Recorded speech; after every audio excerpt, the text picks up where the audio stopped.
നമസ്കാരം, എൻ്റെ പേര് ഉണ്ണികൃഷ്ണൻ എന്നാണ്. ഞാൻ മലപ്പുറത്ത് കരിപ്പൂർ എയർപോർട്ടിന് സമീപം കാടപ്പടി എന്ന് പറയുന്ന സ്ഥലത്ത് എക്കോ ഡെക്കോർ വേൾഡ് ഫർണിച്ചർ എന്ന് പറയുന്ന ഒരു ഫർണിച്ചർ സ്ഥാപനം നടത്തിക്കൊണ്ടിരിക്കുകയാണ്.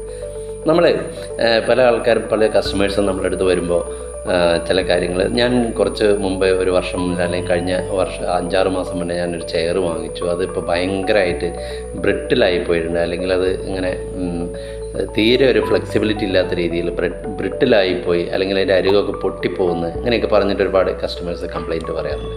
അപ്പോൾ എന്തുകൊണ്ടാണ് ഈ പ്ലാസ്റ്റിക് ചെയറുകളും പ്ലാസ്റ്റിക് ഉൽപ്പന്നങ്ങളൊക്കെ ബ്രിട്ടിലാവുന്നത്, അതിൻ്റെ കാരണം എന്താണെന്നുള്ളത് നമുക്ക് നോക്കാം.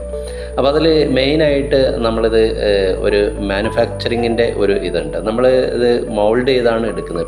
പ്ലാസ്റ്റിക് ആണെങ്കിലും പോളിപ്രൊപ്പലീൻ ആണെങ്കിലും പോളിപ്രൊപ്പലീൻ ഉരുക്കിയിട്ട് നമ്മളത് ഒരു അച്ചിലിട്ടിട്ടാണ് നമ്മളിത് മൗൾഡ് ചെയ്തെടുക്കുന്നത്. അപ്പോൾ ഈ മൗൾഡ് ചെയ്തെടുക്കുന്ന സമയത്ത് ഇതിന് വെൻറ്റിലേഷൻ കറക്റ്റായിട്ടുള്ള രീതിയിൽ ഇതിന് കൂളിംഗ് കിട്ടിയിട്ടില്ലെങ്കിൽ ഇത് കുറച്ച് കാലം കഴിയുമ്പോൾ ഇത് ബ്രിട്ടിലാവാനുള്ള സാധ്യതയുണ്ട്. അപ്പോൾ ഇത് കറക്റ്റായിട്ടുള്ളൊരു ടൈം എയർ കൂളിംഗ് ഇതിന് കിട്ടിയിട്ട് നേരായ രീതിയിൽ ഇത് സമയം എടുത്തുകൊണ്ട് തന്നെ ഇത് എന്ത് ചെയ്യണം, ഇത് ക്യൂറിങ് നടത്തണം. അതില്ലെങ്കിൽ ചിലപ്പോൾ ഇത് ബ്രിട്ടിലായി പോകാനുള്ള സാധ്യതയുണ്ട്. പിന്നെ ബ്രിട്ടിലായി പോകാനുള്ള രണ്ടാമതൊരു സാധ്യത എന്ന് വെച്ചിട്ടുണ്ടെങ്കിൽ വെയിലത്ത് വെക്കുന്ന വെയിലൊക്കെ സൂര്യപ്രകാശത്തിലെ UV രശ്മികൾ തട്ടിക്കഴിഞ്ഞിട്ടുണ്ടെങ്കിൽ പ്ലാസ്റ്റിക് പോളിപ്രൊപ്പലിൻ പോലുള്ള ഐറ്റംസിലൊക്കെ ലോങ് ചെയിൻ പോളിമേഴ്സാണ് ഉള്ളത്.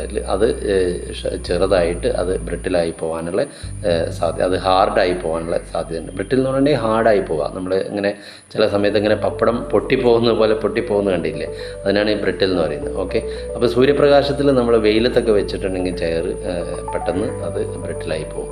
പിന്നെ മൂന്നാമത്തെ ഒരു കാരണം എന്ന് വെച്ചിട്ടുണ്ടെങ്കിൽ, നമ്മളിപ്പോൾ ഈ മോയ്സ്ചറുള്ള സ്ഥലങ്ങളിൽ, അപ്പോൾ നമ്മൾ ചോദിക്കും പ്ലാസ്റ്റിക്കും മോയ്സ്ചറും തമ്മിൽ എന്തെങ്കിലും സംബന്ധമുണ്ടോ.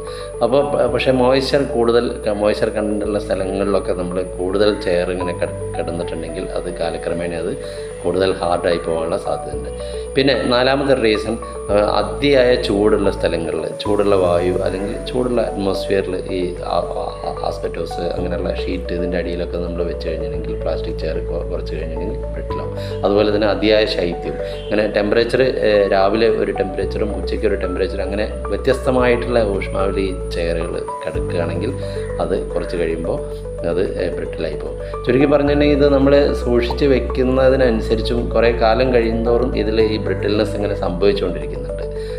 ഓക്കെ, അപ്പോൾ ഇതാണ് ഈ ചെയർ ഹാർഡായി പോകാനുള്ള, കുറച്ച് കാലം കഴിയുമ്പോൾ ഇതിൻ്റെ ആ ഫ്ലെക്സിബിലിറ്റി പോയി ഇത് ഹാർഡായി പോകാനുള്ള മെയിനായിട്ടുള്ള റീസൺസ് ഇതൊക്കെയാണ്. Okay, thank you friends, thank you very much.